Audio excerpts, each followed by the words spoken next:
आज हम आपको पत्ती के भागों के बारे में जानकारी देंगे। किसके बारे में? पत्ती के भागों के बारे में। कल मैंने आपको पौधे के विभिन्न भाग बताए थे कि पौधे के मेन भाग होते हैं जड़, तना, पत्ती, फूल और फल। ये मुख्य भाग होते हैं 5। आज हम पत्ती के विभिन्न भागों के बारे में जो है वो जानकारी प्राप्त करेंगे। पत्ती के मुख्य रूप से 2 भाग होते हैं। एक भाग वो है जो इस टहनी से जुड़ा हुआ है।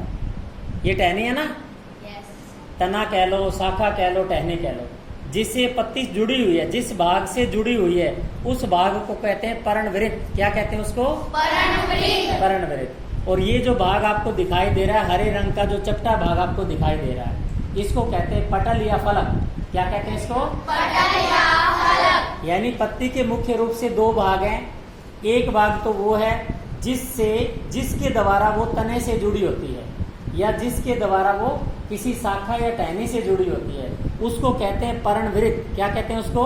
पर्णवृत्त। जैसे ये दिखाई दे रहा है आप लोगों को। और जो हरे रंग का ये चपटा भाग आपको दिखाई दे रहा है, इसको हम कहते हैं फलक या पटल कहते हैं।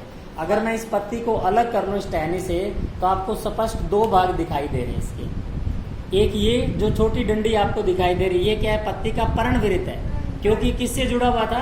तने से।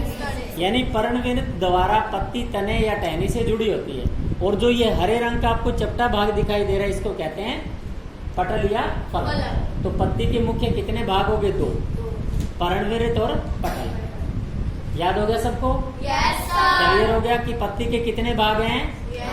2। कितने भाग हैं? 2। एक है पर्णवृत्त और दूसरा क्या है? पटल। ठीक है ना। जो फलक है वो प्राय हरे रंग का होता है पत्ती का, ठीक है ना। चपटा भाग है जो आपको दिखाई दे रहा है। और पर्णवृत्त ये छोटी सी डंडी जिसके द्वारा पत्ता जो या किससे जुड़ा होता है? टहनी से या